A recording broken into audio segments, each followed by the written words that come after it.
Hello, everyone. My name is Stanley St. Rose, and today we're going to be talking about the novel The Good Earth, written by Pearl S. Buck. This novel is quite interesting. I think it says so much about wealth and how wealth affects people. This novel begins with a man by the name of Wang Lung. Wang Lung is a very poor farmer. He doesn't have that much. And the first day that we meet him is that it's his wedding day, and it's not like what you expect out of a wedding day. When you think of weddings, you think of happiness, you think of love, you think of people joining together to be happy. You don't get this, right? Wang Lung, it's his wedding day. He gets up out of bed. His father tells him that he's arranged his wedding and he's about to get married to a slave. And his father tells him, the slave is not that pretty. She's not a pretty woman. But you don't need a pretty woman because you just need someone to bear you kids. That's literally how he says it. He says you just need a woman to give you kids, help you around the kitchen, help you around the house. And that's pretty much it. The father says you don't need a pretty woman because all that pretty women do is look for clothing and accessories to go with their pretty faces. So that's what the father tells Wang Lung, and Wang Lung at first he's not happy. He's not happy about what his father tells him that his wife is not going to be pretty, but he settles with it because he knows that he's a farmer. He's not a rich man. He knows that he can't get any type of woman because he's not any type of man. He's a farmer, and farmers are not that rich, and moreover, he's a poor farmer. So he settles for it, and he says to his wife, "Okay, I'll take my wife. Where is she?" And the father says, "You have to go to the Wong house." The Wong house is a house that's a very rich house, and where they live is it's a bunch of farmers, a bunch of poor people, and there are a few, mid class, and then you have the Wong family. The Wong family is extremely rich, extremely powerful, and that's where the slave was going to come from. That's where Wang Lung's wife is going to come from. And he leaves home, he goes to the city, and he goes to the Wong family. And when he reaches their front gate, he gets led into the house and he is greeted by the lady of the house. Now, of course, Wang Lang doesn't know how to greet someone who is of prestigious status, so he kind of stumbles around, and then the lady just really pays him no mind. And eventually, she calls Ulan, and Ulan is a slave, of course, and she tells Ulan that, you know, this is going to be your husband. You are to bear him kids. You are to make him happy and do whatever he wants.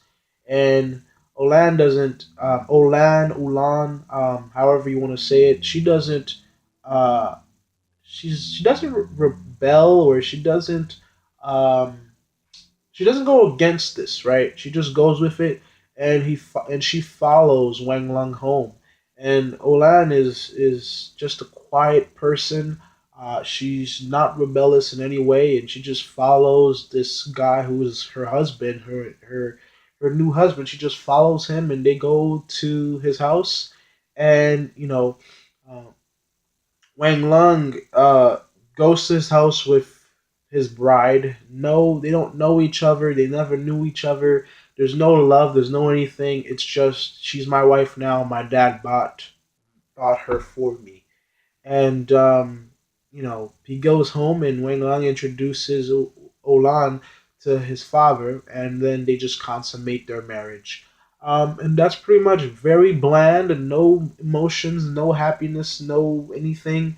I mean, Wang Lang was sort of happy that he has a wife, and Olan, I guess, in a way, she was happy because slaves didn't get married. They didn't have the opportunity to have kids, and she just was granted this opportunity to have kids, to have a husband, to have somewhat of a life.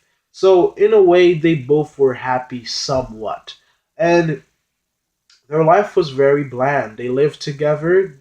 Olan took care of the house. She took care of Wang Lung's father. She took care of Wang Lung, and she even went out to the fields with Wang Lung when he was farming, and she helped them do everything that another hand would do. And she helped them out on the farm, and they lived together, and they were happy. They were a family. And then Wang Lung slowly, he wanted kids, and Olan bore him kids. And you know, year after year, season after season, harvest after harvest, Olan was literally giving him kids and giving him kids and kids. It came out to where Olan gave Wang Lung three boys and two girls. One of the girls was retarded; she never developed.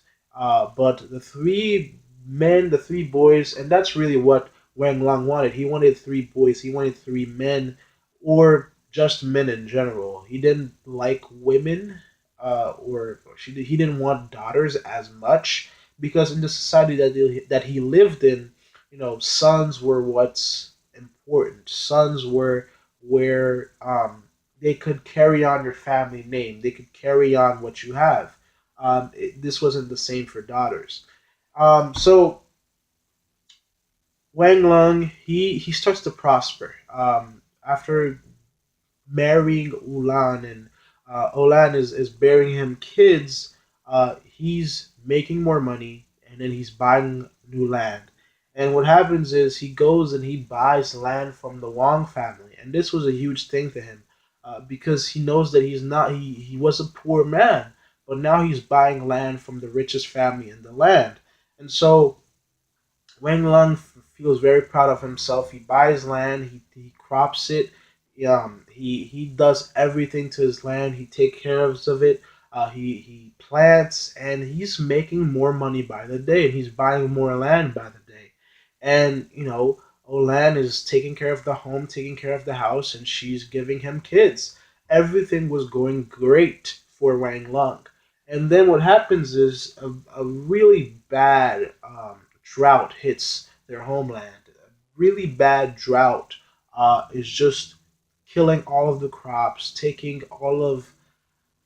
everything away. It comes to the point where they're starving and they have nothing to eat and everything has withered away and their homeland has become a literal desert. And Wang Lung comes up with this idea that, okay, I'm going to move my family to the south and we're going to find a way to survive.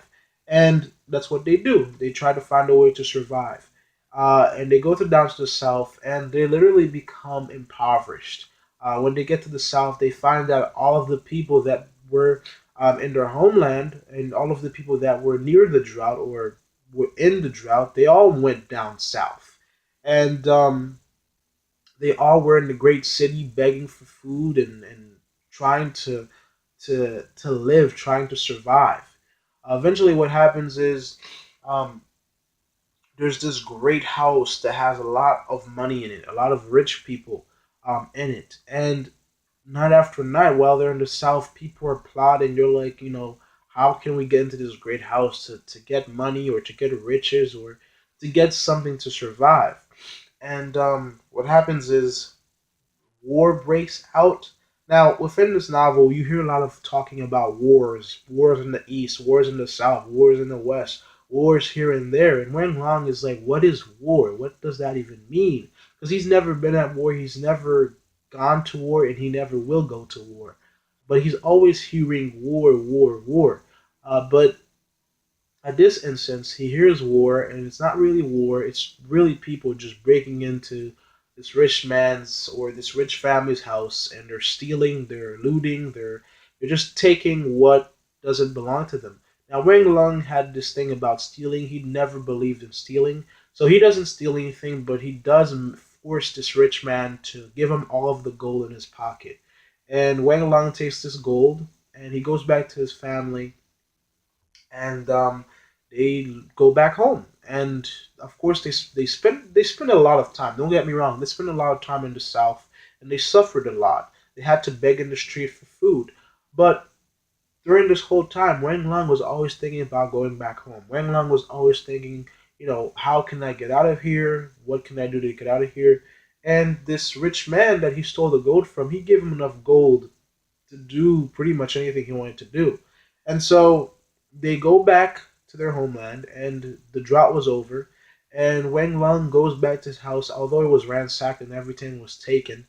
He rebuilds, and he goes back to taking care of his farm. And meanwhile, Wang Lung had this uncle. Now, this uncle is, of course, the brother of his father, and this uncle always treated Wang Lung badly. This uncle was always like this thorn on his side.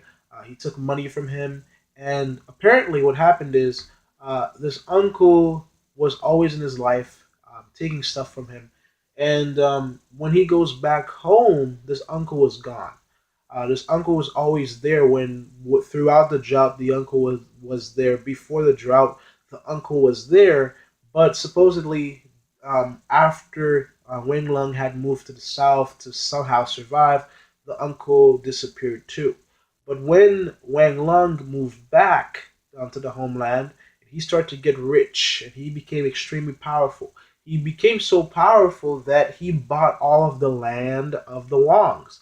The Wangs, they became poor. The drought hit them too, and they lost a lot of money. They lost a lot of wealth. And so when Wang Lang went back to his homeland, he had enough money and he saved some money, and he buys all of the land of the Wangs.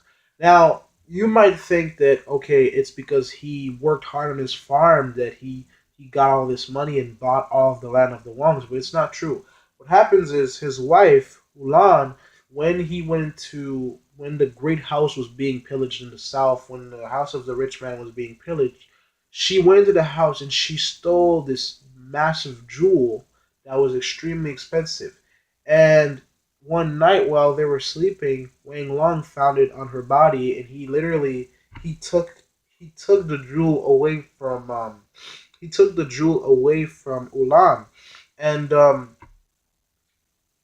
he just stole it from her, and he bought all of the land with that money, which was very. And if you're reading this book, you're really upset because you're like, why would you take this away from this woman? And she was very fond of the jewel. She didn't take it for money purposes. She just take it because she wanted to have something that's nice. She wanted to have something that's beautiful. And Wen Lung lets her keep in the novel. Wen Lung lets her keep two little jewels from this massive jewel, I guess necklace. I don't know what you call it, but it's this massive jewel that's just worth a lot. It's worth a lot of money, and that's the jewel that gives Wang Long enough money to buy all of the land of the Wangs. So after this, what happens is, Wang Lang gets extremely rich, extremely powerful.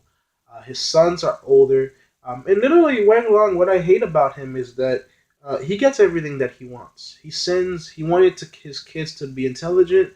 He sends his first two sons to school. They get intelligent. They become extremely intelligent, and you know, they become prosperous.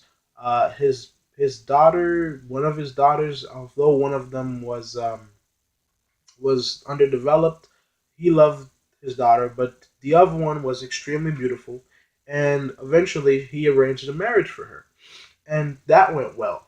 His sons grew up to be well. Even his third son was becomes a military leader.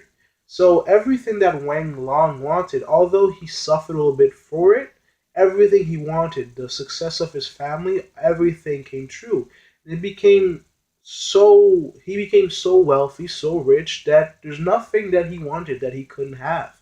So it comes to a point where Wenglong has people working for him on his farms. Wenglong has people working for him everywhere that he wants. And it comes to a point where he's like, I don't want my sons to ever touch land.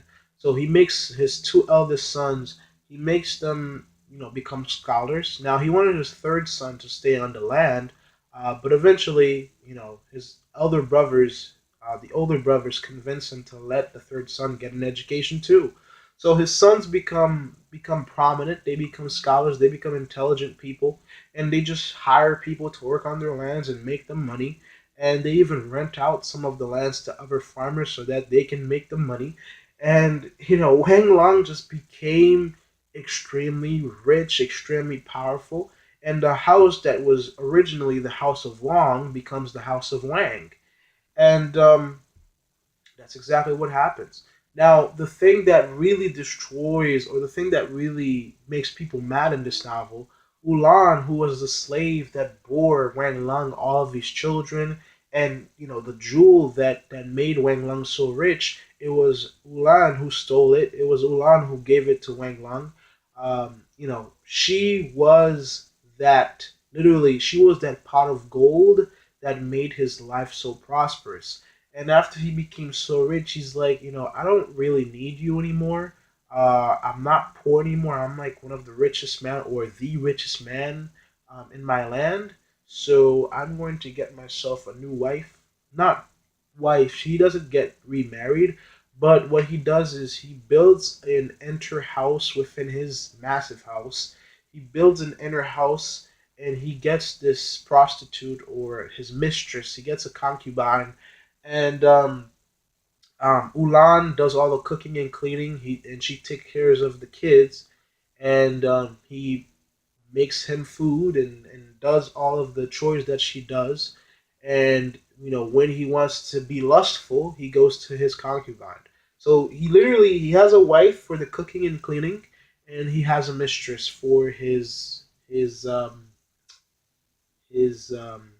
youth or his flesh. So it's very sad that Wang Lung cast away this woman who has been so faithful to him, this woman who had always treasured him, this woman who has always protected him. Now, when he was a poor and poor farmer, you know, this mistress would have paid him no mind. But just because Ulan wasn't that beautiful and she wasn't that attractive, he cast her aside and took this woman by the name of Lotus Flower. He takes her as his concubine, as his mistress, and he kind of rejected Ulan. So that was very sad, but the novel doesn't really fix this. When you read this novel, you're like, when is this going to be fixed? Is he gonna realize that Ulan's his real wife? Is he gonna realize that he doesn't need a mistress or a concubine? No, that doesn't happen. Um, what happens is Wang Lang gets whatever he wants, and Ulan doesn't protest because after all, she is a slave. After all, she has been given a great life, and after all, she knew she wasn't beautiful. So the book kind of says, in some ways, the book kind of says she becomes a little content. Like she's okay with what she's been given. She's not happy, but she can't protest. She can't say this is wrong. She is a slave. She can't really tell her master that you know she can't really say anything. So she gets cast aside. Wang Long does take care of her. He gives her food. He gives her a place to stay. He is the mother. She is the mother of his children, so he doesn't treat her badly. But at the same time, he doesn't love her, and that's what's really painful within this novel is to see this woman who has literally given wealth and prosperity onto this man by the name of Wang Lung, and then she gets cast aside because she's not beautiful enough, because she's not her qualities, her external traits are not perfect enough. So the novel goes on, and Wen Lung's kids grow up. They all become scholars. Wen Lung grows old, and it's kind of sad because Ulan does dies of this liver disease and this disease, and they couldn't save her.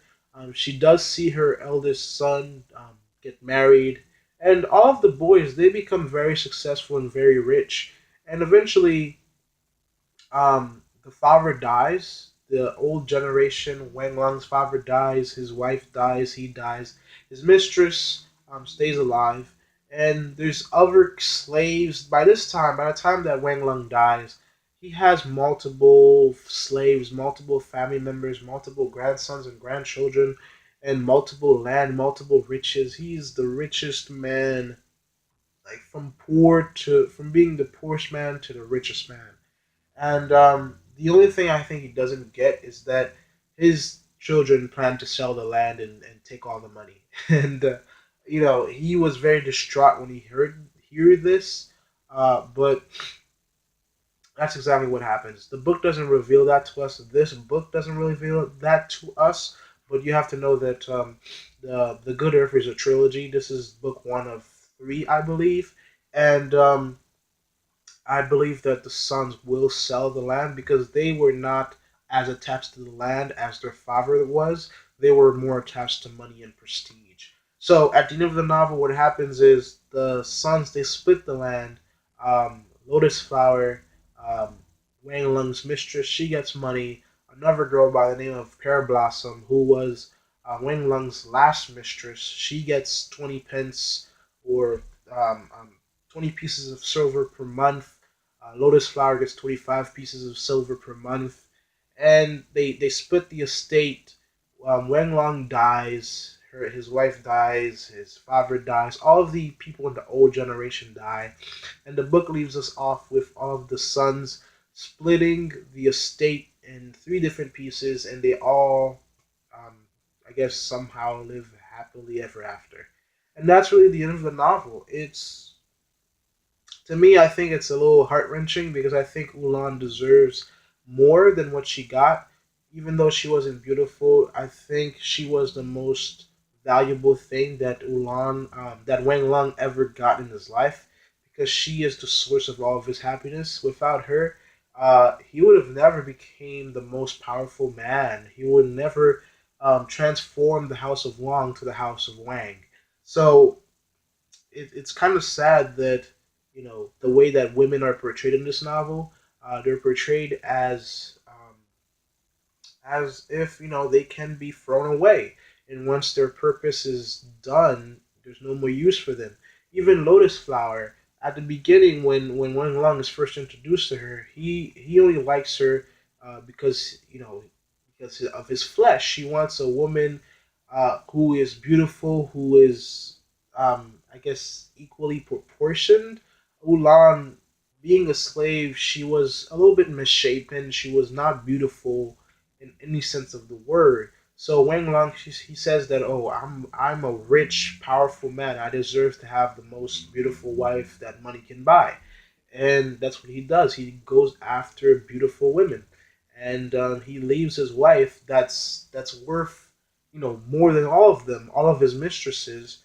Because she was the source of all of his treasures, his kids, that jewel that got him the land, um, his wealth, his prosperity. All of these things came out of his wife, right? And in some ways, this book is called The Good Earth. In some ways, for me, there are two Earths that are important in this novel. It's Wang Lung's wife and the actual Earth itself, because the way that the Good Earth is being used in this novel, it's literally kind of talking about farming. When you farm, you want good earth because good earth produces good fruits.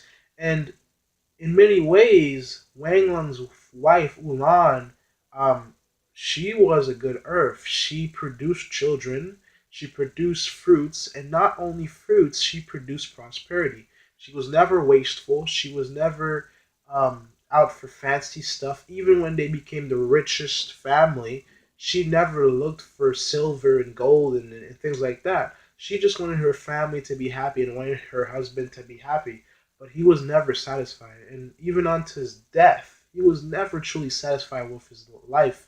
He always wanted peace. There's several parts in this novel where he's looking for peace, but he couldn't find peace. And I think he's a troubled man, and he dies a troubled man because he's always looking for this peace and this rest, but I don't think it ever comes to him. So that's the novel. Very interesting novel. Um, I hate the way that women are treated in this novel. I hate the way that um, I'm not saying I hate the novel. I'm just like the way you get attached to the characters, and especially Ulan. You wish that these things didn't happen to them, even though they're characters. So that's my review slash summary of this novel. Please leave a like or subscribe or both. And I'll see you guys in the next video.